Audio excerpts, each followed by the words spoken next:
Decepticons will never leave your planet alone, and we needed them to believe we had gone.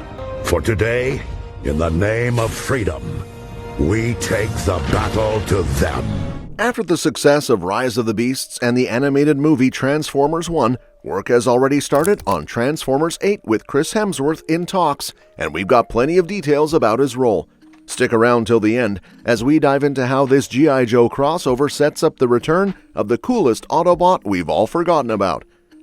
The news about the 8th Transformers movie, a sequel to Transformers Rise of the Beasts, comes after director Stephen Caple Jr. revealed he's in talks with Paramount to direct it. However, things are still in the very early stages and nothing has been officially signed yet. Over the past 16 years, there have been 8 Transformers movies, with the 2 most recent live-action films, Bumblebee and Rise of the Beasts, set before the first Shia LaBeouf movie from 2007, and the animated film even earlier than those. Before Rise of the Beasts was released, Paramount announced it was the first of 3 new installments, which means there could be at least 11 movies in the franchise. While Transformers 8 could take place anywhere in the timeline, the events of Rise of the Beasts set it up to continue the Maximals' origin story. In the latest Transformers movie, Anthony Ramos plays Noah Diaz, a young guy caught in the middle of a war between machines. Optimus Prime and the Autobots team up with the Maximals, a new kind of Transformer, to face off against the classic villain Unicron, who devours entire planets. The action-packed film attracted a lot of excited viewers, leading to a surprise box office performance that actually outpaced Spider-Man Across the Spider-Verse during its opening weekend. Rise of the Beasts also brought back the G.I. Joe organization, which likely means we'll see more of the G.I. Joe team in Transformers 8 and beyond. While the G.I. Joe franchise hasn't had the same success as Transformers, Channing Tatum even asked for his character to be killed off, Dwayne Johnson and Rachel Nichols are both interested in returning to their roles. Fans might even get to see an epic showdown between Dwayne Johnson and evil robots from outer space. Stephen Caple Jr. took over the directing duties for Transformers Rise of the Beasts from Michael Bay and Travis Knight. Although he has a relatively short resume with just 2 feature films, Creed II and The Land, he showed his directing chops with Rise of the Beasts and is expected to showcase even more in Transformers 8. Throughout the franchise, there have been many big names, from Shia LaBeouf and Megan Fox to Mark Wahlberg and Ken Watanabe. Rise of the Beasts brought in stars like Pete Davidson as Mirage, Ron Perlman as Optimus Primal, and Peter Dinklage as Scourge, voicing some of the Autobots. We're hoping to hear these voices again in Transformers 8, along with some fresh talent. The next live-action Transformers movie also has the chance to bring back the coolest Autobot the franchise has forgotten. Since its start in 1984, the Transformers franchise has introduced numerous toy characters, many of them Autobots. However, whether in the G1 animated series or the live-action films, only a few Autobot characters have truly stayed in the spotlight. Given that Optimus Prime is the leader of the Autobots, it makes sense that he's appeared in nearly every story of the franchise in some way. Bumblebee has also been a key part of the franchise, especially in the Transformers live-action movies. The latest film, Transformers Rise of the Beasts, made strides in introducing new Autobot characters, adding Mirage and even Stratosphere to the lineup. However, despite the franchise's efforts to bring in fresh Autobot characters with each movie, one particular character has often been overlooked. I'm talking about Springer. He still hasn't made an appearance in any live-action Transformers movie. Springer is one of the most noble Autobots. He's not only an amazing fighter, but also has tons of confidence. On top of that, he's got some great one-liners that lighten up even the toughest situations. Even though he's got everything it takes to be a standout Autobot in the live-action films, he hasn't made the cut. In the original lore, he even gets to take the matrix of leadership twice and lead the Autobots, but the live-action movies haven't really given him his due.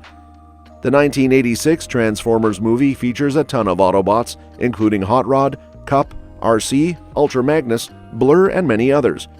Interestingly, Springer also plays a part in the story.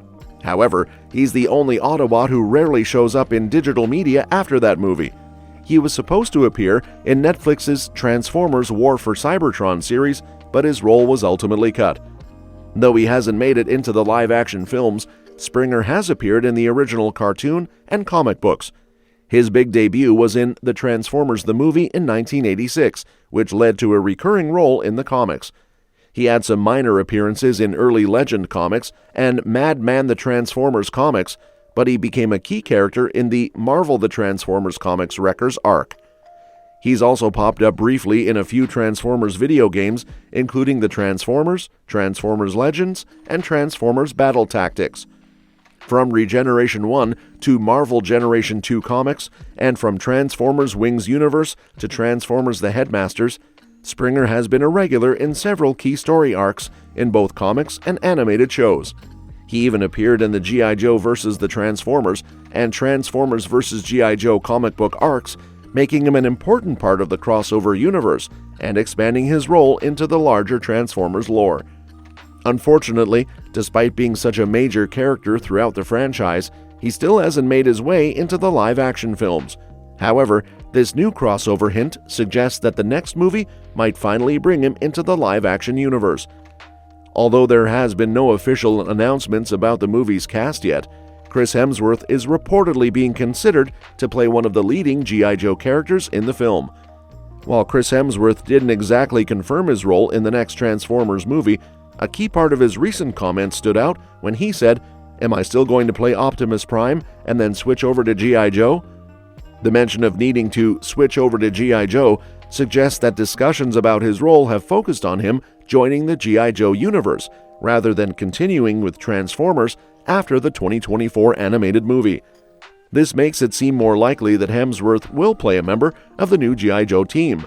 This idea was already floating around, especially given Hemsworth's action-packed career in films like Extraction. He would be a great fit for a new version of Duke, a younger Joe Colton, or another key character in the G.I. Joe universe.